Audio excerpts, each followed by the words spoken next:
At 9:30 at night, Bill eventually decided to give up and headed upstairs to the bedroom. His stunning 26-year-old wife, Anna, was getting ready to head out with her friends. Although he wasn't exactly thrilled when she went out with these women on Friday, he was unable to accept it as a new weekly habit. She sighed as she noticed the look on his face.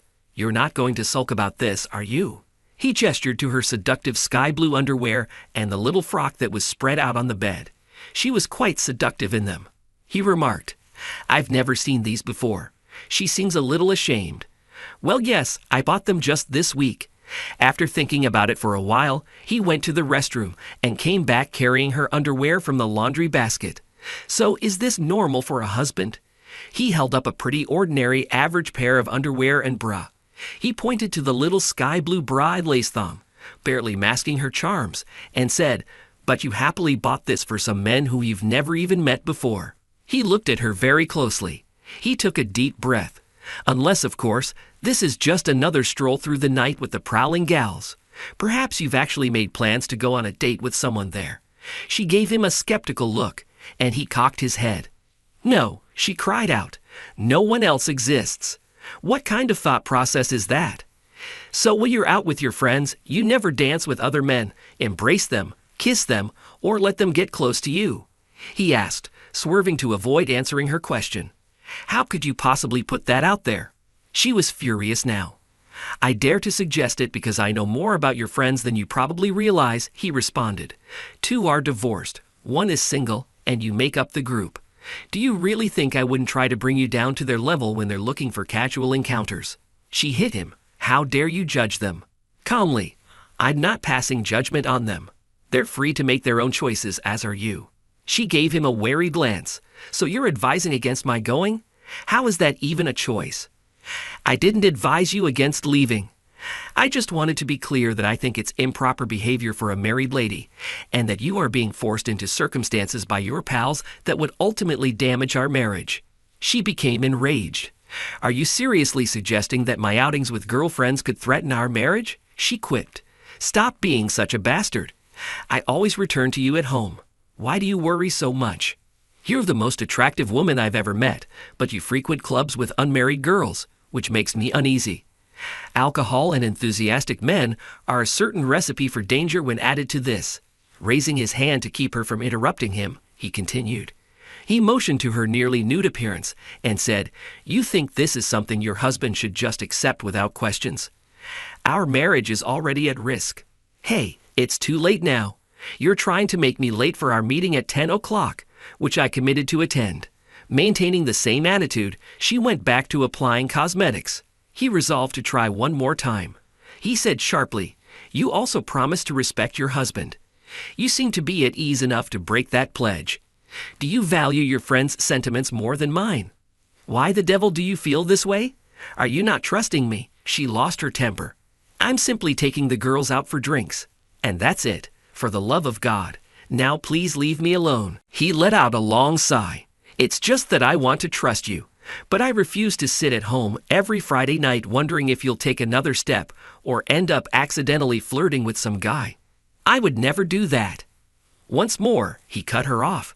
"Last week, Gail brags on social media about her adventures. That's exactly what she did. And she's one of your buddies. How much time must pass before you begin to think that everything is all right? If I never learn." He proceeded, more determined now, and she just stared at him, speechless. "Please bring me along if you want to go dancing. Please be honest. If all you want to do is mingle with strangers, then let's finish the conversation now." She snapped at him. "You're just being insulting." "No, I'm telling the truth. I don't think you're just into kissing and dirty dancing, and are searching for a brief affair, or, worse, illegal affection.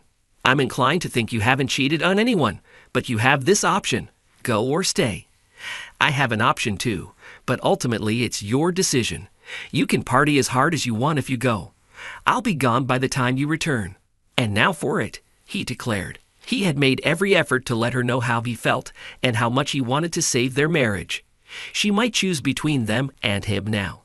"You're joking." Oh no, she was just as angry as he had never seen her in their 4 years together. "No," he mutely said. "It's okay if you want to dress like your buddies and spend every Friday night drinking and dancing. I just wanted to let you know that I don't see myself sitting at home one night waiting for you to return. For now, he replied, turning to go. I have things to take care of. I will be downstairs once you have decided. Pondering, she sat in front of the mirror. Not nearly last week, but she hadn't had any sex. She had experienced intense temptation and found solace in a guy. That was all, though. She enjoyed the way men gazed at her when they were dancing. It made her feel more attractive. Bill had to tell her how beautiful she looked all the time since he was her spouse. However, the men in the club, they desired her. They wanted her. Bill was using his laptop to complete an online form. When she came downstairs, it was 8:10. He raised his head. Was she going to stay or go? Her long, thin legs were flaunted by her high-heeled shoes, which vanished beneath a short, form-fitting blue dress. He remained silent. Did she intend to go dancing with her promiscuous friends, or was she going to decline his invitation? She continued to appear undecided. She then started talking. I'm heading out. Tomorrow we can discuss. He ignored her silently as he gently shook his head and returned to his computer. For a few periods she stood there, not sure if he was bluffing. As she walked out, he didn't even hear the front door close. After completing the form, he sent the email, attached the link, and hit submit. After going upstairs, he packed some clothes into 2 luggage. He would inform his supervisor that he had accepted the job offer in Dubai on Monday. While he waited for his taxi, he wrote the following message to his wife's family. Hello everyone. I apologize if you have to learn this way, but Anna has made it very apparent to me that she needs more diversity and excitement in her life than I can offer. I emailed her a link to our divorce statement. Being a member of your family has been an honor for me, but I hope you can understand why I have made the decision to stop communicating with you all as of right now. He had to get on with something else, so he went over to the printer, pulled out a sheet of paper, and scribbled something down. He stuck it over the picture of them taken at their wedding above the mantel. After that, he switched off his phone and walked outside to wait for his cab. Just as Anna was speaking with Gail at a table in the club, her phone rang. If this is Bill pleading with me to return home, she exclaimed angrily. However, it wasn't. It was Karen, her elder sister. Where in the world are you going to vanish to? Karen growled. She retorted, I'm at the club with my friends. So what? Does Bill understand? Asked Karen. Yes, that's right. What's wrong with him, knowing that I'm hanging out with friends? And did he feel joy for it? Karen looked irritated, but she also harbored feelings of affection for Bill. No, he wasn't happy, but I promised to talk to him about it tomorrow. Well, you stupid one. He dumped you. Good luck with that. Check your email if you don't think it's real. Gail was shocked to see Anna attempting in vain to open her phone's email app.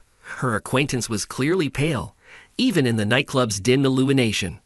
Anna saw the note addressed to her family. Karen had to have called for that purpose. Her phone then rang once more. Thank heavens, it's Bill. No, her father did it. What were your words to Bill? Her father asked for an explanation. You wanted more, and this man treated you like a queen. No, Dad, that's not how it works. All I felt was stuck. You know, I just needed one night a week to be myself. You're in this fucking nightclub. Your husband just broke up with you, and you're going to these damn nightclubs? He questioned, looking shocked. Her father was obviously quite angry. This was the first time he had ever cursed in front of his family. How could she respond? The sounds in the background told me she was in the club. No, Papa. I guess he made up his mind after I left. Daddy, Dad, he ended the call. Ignoring Gail and her 2 other companions as she went by on the street, Anna snatched up her phone and pocketbook and raced to get out. In 15 minutes, she was home after locating a cab. She attempted to call her husband on the way, but his phone simply went to voicemail. The house sat silently empty. She scurried upstairs, kicking off her shoes. His shaving equipment and most of his clothes were gone. She went downstairs, taking his wallet, laptop, and phone with her.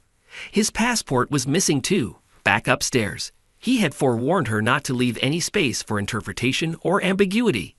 That night, if she went, her house would be vacant when she got back. He loathed falsehoods, she knew. Since a female had misled him in the past, he valued honesty above everything else, and that's exactly what he did.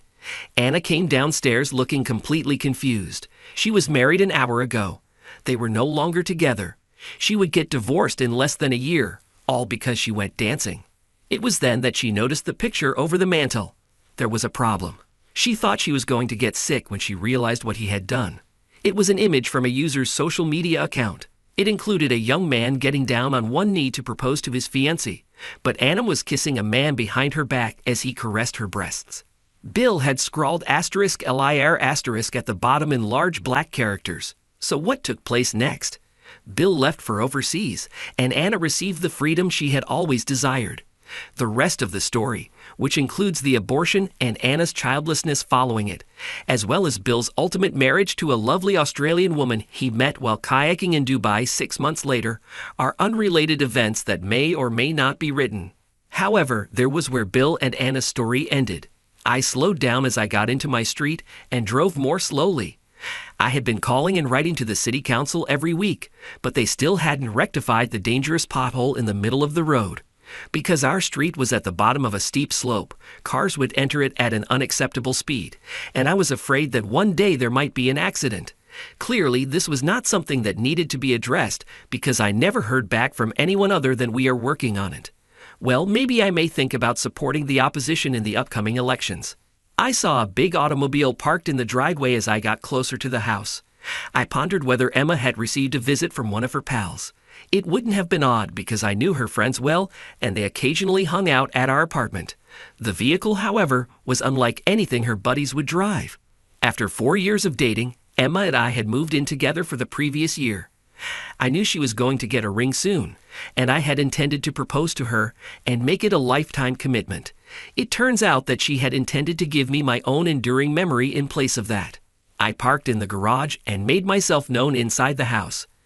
"I'm back from work, darling." She and a man I had never seen before were seated on the couch in the living room. Even though I felt terrible about it, I chose not to become upset right away and instead to give her an opportunity to clarify. I was unaware that we had a visitor. "Who is this?" "My beloved Emma, welcome home. This is Donovan Mark. I believe we should speak." My concerns were validated, and I made an effort to maintain my composure since I knew that using violence would not benefit me. "What is there to discuss? You both are aware of how it appears. Therefore, I genuinely hope that you both have a fantastic answer and that I am entirely mistaken. We've been dating for a while, so as you can see, I truly want to marry you and spend the rest of our lives together. But before we make a permanent move, I would like to investigate a few things. I want to let this go while I'm still young and single because I don't want to be 60 and regret all the things I didn't accomplish.